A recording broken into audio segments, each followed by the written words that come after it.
മലയാളത്തിൽ നിന്ന് മാത്രം 3 സിനിമകളാണ് നാളെ റിലീസ്. ആവശ്യത്തിലെ അമ്പാനായി പ്രേക്ഷകരെ കയ്യിലെടുത്ത സജിൻ ഗോപു നായകവേഷത്തിലെത്തുന്ന പൈങ്കിളി, ആന്റണി വർഗീസ് പെപ്പയുടെ ദാവീദ്, മാത്യു തോമസ്, അർജുൻ അശോകൻ, സംഗീത് പ്രതാപ് തുടങ്ങി വൻ താരനിരയിലെത്തുന്ന ബ്രൊമാൻസ് എന്നിവയാണവ. സജിൻ ആദ്യമായി നായകനായെത്തുന്ന ചിത്രമാണ് പൈങ്കിളി. അനശ്വര രാജനാണ് ചിത്രത്തിലെ നായിക. ശ്രീജിത്ത് ബാബു ആദ്യമായി സംവിധാനം ചെയ്ത ചിത്രം നിർമ്മിച്ചിരിക്കുന്നത് ഫഹദ് ഫാസിൽ ആൻഡ് ഫ്രണ്ട്സിനോടൊപ്പം ആവേശം, രോമാഞ്ചം എന്നീ ഹിറ്റ് ചിത്രങ്ങളുടെ സംവിധായകനായ ജിത്തു മാധവനും ചേർന്നാണ്. ജിത്തു തന്നെയാണ് പൈങ്കിളിയുടെ രചനയും നിർവഹിച്ചിരിക്കുന്നത്. ഇതുവരെ പുറത്തിറങ്ങിയ ചിത്രത്തിന്റെ ട്രെയിലറും സോങ്സുമെല്ലാം സോഷ്യൽ മീഡിയയിൽ വൈറലാണ്. തമാശയും പ്രണയവും ഇടകലർന്ന ഒരു ചിത്രമായിരിക്കും എന്നാണ് ഇവയെല്ലാം നൽകുന്ന സൂചന. റോഷൻ ഷാനവാസ്, ചന്തു സലീം കുമാർ, അബു സലീം, ജിസ്മ വിമൽ, ലിജോ ജോസ് പെല്ലിശ്ശേരി, റിയാസ് ഖാൻ തുടങ്ങിയവരാണ് മറ്റു പ്രധാന കഥാപാത്രങ്ങളെ അവതരിപ്പിക്കുന്നത്. ജസ്റ്റിൻ വർഗീസ് ഒരുക്കിയ 8 പാട്ടുകളോടെയാണ് ചിത്രം തിയേറ്ററുകളിലെത്തുക. ചിത്രത്തിൽ കണ്ടുമറന്ന മലയാളത്തിലെ ക്ലാസിക് ചിത്രങ്ങളുടെ സ്കൂഫ് കൂടെ ഒളിപ്പിച്ചിട്ടുണ്ടെന്നാണ് അണിയറ പ്രവർത്തകർ പറയുന്നത്. നാളെ പുറത്തിറങ്ങുന്ന മറ്റൊരു ചിത്രം റൊമാൻസ് ആണ്. മാത്യു തോമസ്, അർജുൻ അശോകൻ, സംഗീത് പ്രതാപ്, മഹിമ നമ്പ്യാർ തുടങ്ങിയ യുവ താരനിരയാണ് ചിത്രത്തിലുള്ളത്.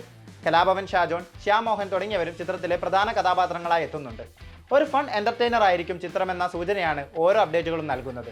ജോ ആൻഡ് ജോ, 18+ എന്നീ സിനിമകൾക്ക് ശേഷം അരുൺ ഡി ജോസ് സംവിധാനം ചെയ്യുന്ന ചിത്രം കൂടെയാണ് ബ്രോമാൻസ്. ആഷിഖ് ഉസ്മാനാണ് ചിത്രം നിർമ്മിച്ചിരിക്കുന്നത്. പ്രണയദിനത്തിലെത്തുന്ന ആക്ഷൻ ചിത്രമാണ് ദാവീദ്. ആന്റണി വർഗീസ് പെപ്പെ നായകനായെത്തുന്ന ചിത്രം ബോക്സിംഗ് പശ്ചാത്തലത്തിലാണ് കഥ പറയുന്നത്. ആദ്യ ചിത്രമായ അങ്കമാലി ഡയറീസ് മുതൽ പെപ്പയുടെ ഓരോ ചിത്രത്തിലും അടി ഒരു പ്രധാന ഘടകമാണെന്ന് പറയേണ്ടതില്ലല്ലോ. ദാവീദിലൂടെ അത് തുടരുമെന്ന് കണക്കുകൂട്ടാം. ചിത്രത്തിനായി പ്രൊഫഷണൽ ബോക്സിംഗ് ലൈസൻസ് വരെ പെപ്പെ നേടി. കഥാപാത്രത്തിന്റെ പൂർണ്ണതയ്ക്ക് വേണ്ടി ഏതറ്റം വരെയും പോകാനുള്ള താരത്തിന്റെ പ്രൊഫഷണലിസം കൂടിയാണ് ഇതിലൂടെ വെളിവാകുന്നത്. ദാവീദിന്റെ ടീസറിന് ഇതിനോടകം മികച്ച പ്രേക്ഷക സ്വീകാര്യതയാണ് ലഭിച്ചിട്ടുള്ളത്. ഗോവിന്ദ് വിഷ്ണുവാണ് ചിത്രത്തിന്റെ സംവിധായകൻ. ചിത്രത്തിൽ പ്രതിനായക വേഷത്തിൽ എത്തുന്നത് ഈജിപ്ത് സ്വദേശിയായ അമേരിക്കൻ അഭിനേതാവ് മോ ഇസ്മയിലാണ്.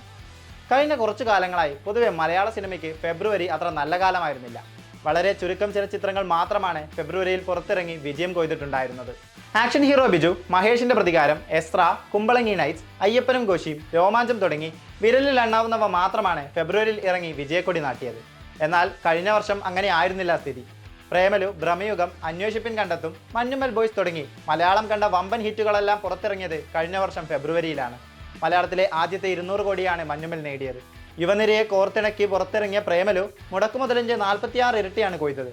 ആദ്യ മോണോക്രോം ചിത്രമായ ഭ്രമയുഗം ഇന്റർനാഷണൽ ശ്രദ്ധ നേടി. അയൽ സംസ്ഥാനങ്ങളായ തമിഴ്നാട്ടിലും ആന്ധ്രയിലുമെല്ലാം മഞ്ഞുമലും പ്രേമലവും വലിയ സ്വീകാര്യത നേടുകയുണ്ടായി. മലയാള സിനിമയുടെ പൊട്ടൻഷ്യൽ എത്രമാത്രമുണ്ടെന്ന് മനസ്സിലാക്കത്തന്ന സിനിമകളായിരുന്നു അവയെല്ലാം.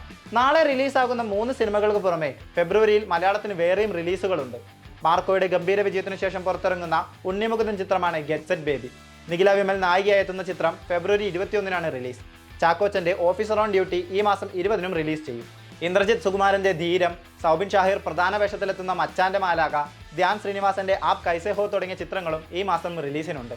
മലയാള സിനിമയിൽ 2024 ഫെബ്രുവരി ഇക്കൊല്ലവും ആവർത്തിക്കുമെന്ന് നാളെ മുതൽ കണ്ടറിയാം.